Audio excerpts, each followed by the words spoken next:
This week's Extra Life on F5 Live Refreshing Technology is proudly powered by EXA. EXA brings the latest technology to gamers, offering the most immersive products for the ultimate gaming experience. They've compiled the best elements of cutting-edge ENC tech, the latest in Bluetooth 5.0 and 7.1 surround, plus extra features into their headsets so everyone can enjoy a sensational gaming experience. And they've got headsets for Xbox, PlayStation, Switch, and PC. Plus, they won't break the bank. Learn more about the headsets that are available and any current promotions by going to f5live.tv/exa.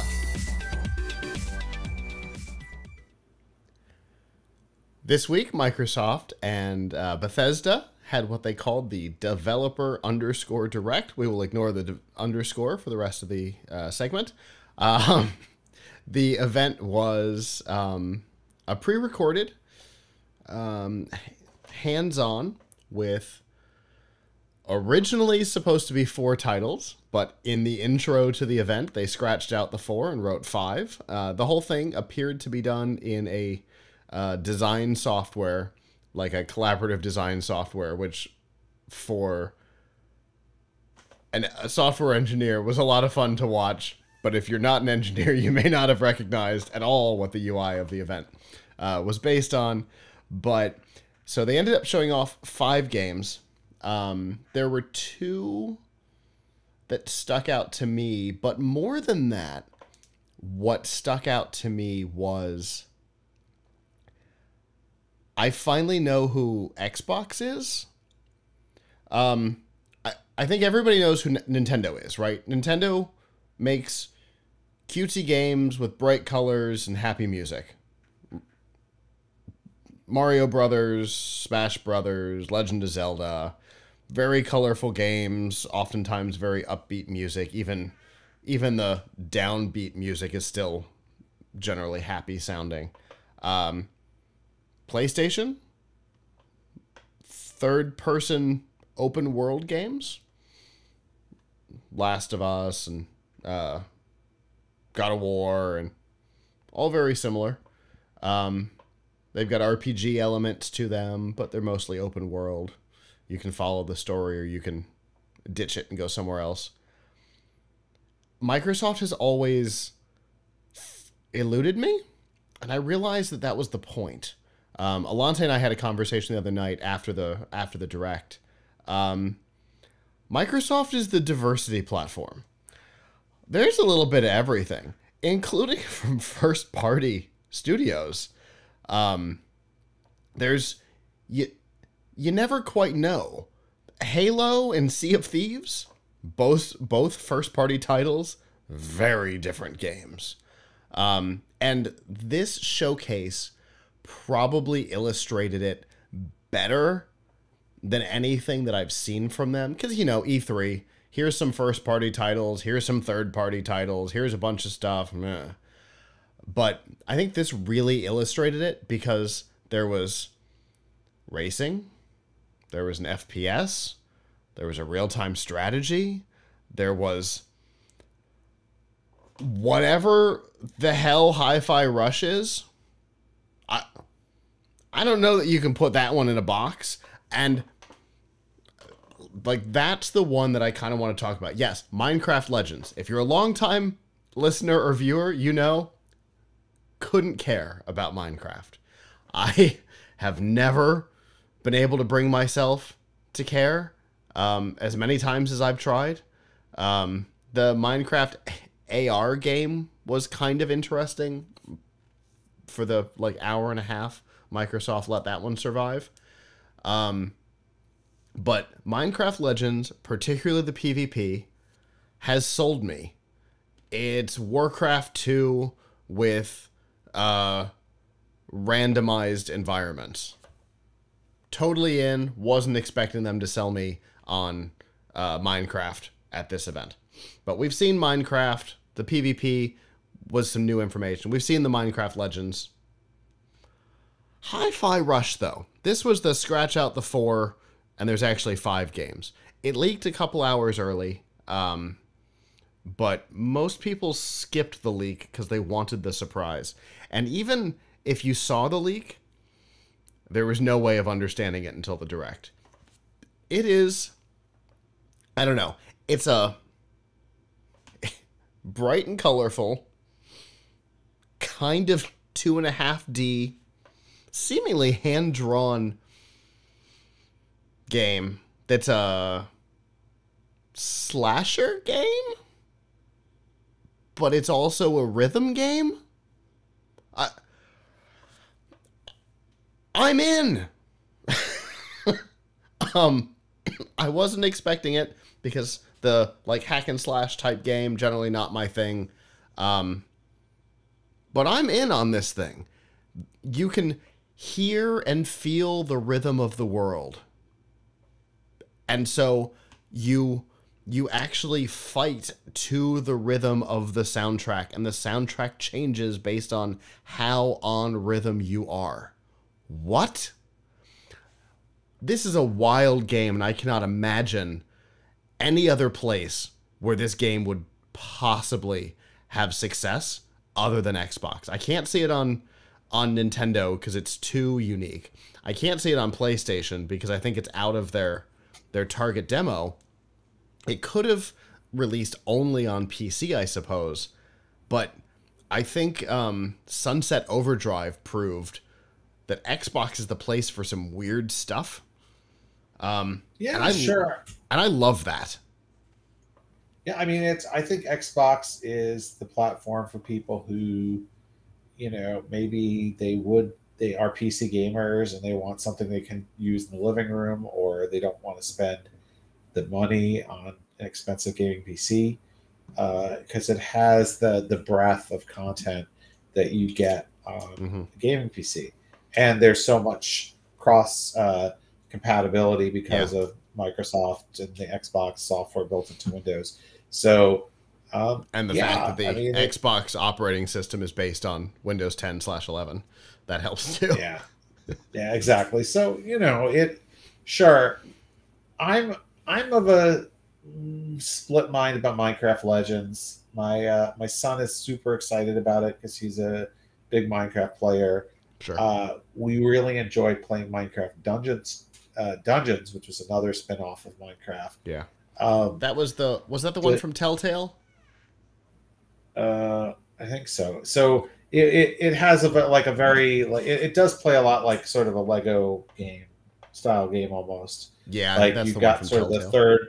of the third person, and you're walking through, and we actually we played that so much. But Legends, the trailer I saw for it, and then the game I saw for it in the last Minecraft event they had, did not look very impressive to me. The graphics look really bad when I in what I saw to me, but I'm sure we'll end up getting it because he really wants it, and I'm curious to see how it is. So I'm sure we'll end up playing it, but I'm not. I don't know. It doesn't seem like it's supposed to be a tower defense game. I don't know. It's a little more than tower defense, because I guess technically you could classify the original Warcraft and Warcraft 2 as tower defense games. But it's kind of halfway between a standard tower defense and I don't know, League of Legends. It's kind of somewhere in the middle, which is kind of where Warcraft and Warcraft 2 and I guess Warcraft 3, but I hated that game, where those lived, or StarCraft, right? They're kind of in that middle, build a base more than, build a base, build units, build secondary base, a little more RTS than just straight tower defense. And that's what I'm excited about. Because Warcraft 2, one of my all-time favorite games. And it's 180 years old, and you can't even find hardware to run it on. Although there's talk that Blizzard might have a new build that's able to run on modern PCs coming, which I'm super excited about. No, that's not proprietary information from anybody. That's rumblings I've heard in the industry, and if that's the case, I'll own it day one. But they don't even have to update the graphics. Just allow it to run on a modern PC and not have it run at 1500% speed, which is currently the problem. Just like Populous, which EA, thank you for rebuilding Populous to run on a modern PC. Anyway, I'm excited about it from that perspective. Yeah, the graphics look odd, but I feel that way about everything in Minecraft. They all feel odd to me. And so this doesn't feel any odder than normal. And I apologize. It wasn't Dungeons. It was story mode that was Telltale Games. Apologize. Right. But Hi-Fi Rush. A couple things. One, it wasn't supposed to be part of the presentation. It wasn't one of the 4 games that they said they were going to talk about. It was the Scratch It Out 5th game.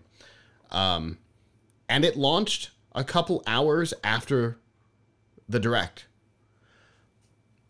The studio managed to build, test, and release a game without anybody knowing.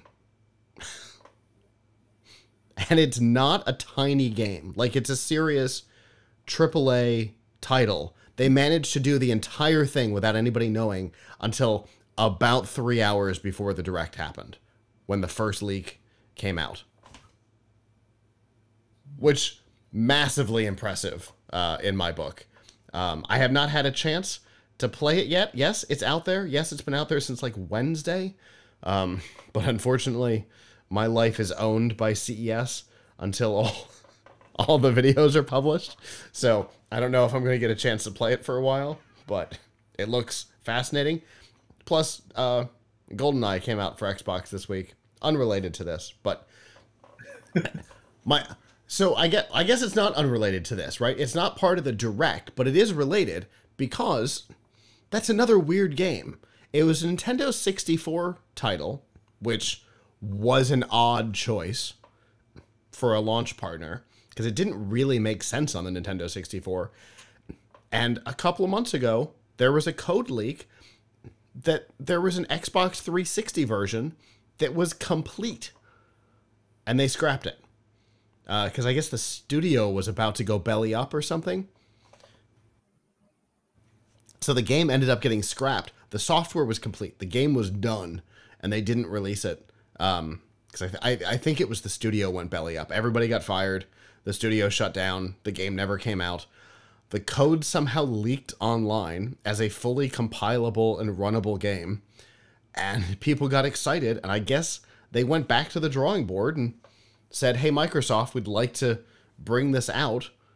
And Microsoft paid to finish it. And so it came out on the One and the XS. A million years later. I still don't understand why people love that game so much. I guess I just don't get it. For its time, it was weirdly unique, and there's a nostalgia factor to it. Okay. I just, like, I tried playing it once, and I didn't play it the time it was out. I played it recently. I was like couple of years ago.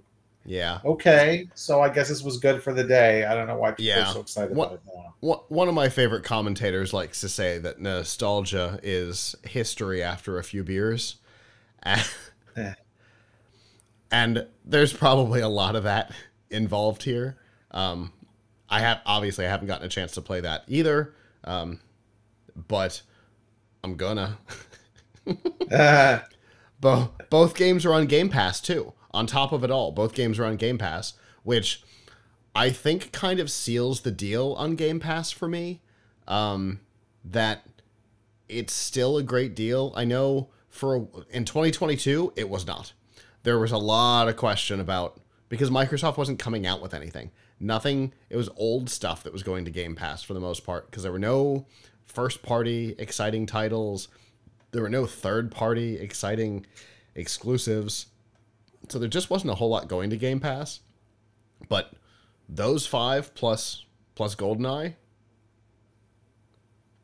I'm in. Makes it a great deal for me again. And for me to have 3 games like stacked up in my queue that I'm excited about. Oh, and then the Red Wave. Nope. Redville. Nope. I don't remember the name of the game. It starts with red. It's Left 4 Dead with vampires. I'm excited about that one too. You know me. How often do I have a stack of games like this that I'm actually excited to play? I can't remember the last time. Not often. Yeah. My brother might have still been on the show. I mean, John was on the show for sure. We're going back a long time, which we're about to do again in the next segment, which I'm excited about. But I mean, we're going back quite a ways since I've been excited about this many games at once. So congratulations. This developer direct did it for me. So anyway, that's my current take on the state of Xbox. 2022 was a disaster, but 2023 looks like they've figured it out. Hello, YouTube. Thanks for watching, and I hope you enjoyed this episode of F5 Live Refreshing Technology. If you did, please subscribe to the channel down below, and of course hit the notification bell, because we know that subscriptions don't mean much on YouTube anymore. If you've got topics that you'd like us to talk about in the future, please comment them down below. And if you'd like to not follow us on YouTube, there's lots of ways that you can follow along with our content by going to plughitslive.com/subscribe. There you'll see all of our shows and all of the ways that you can watch, listen, and follow along.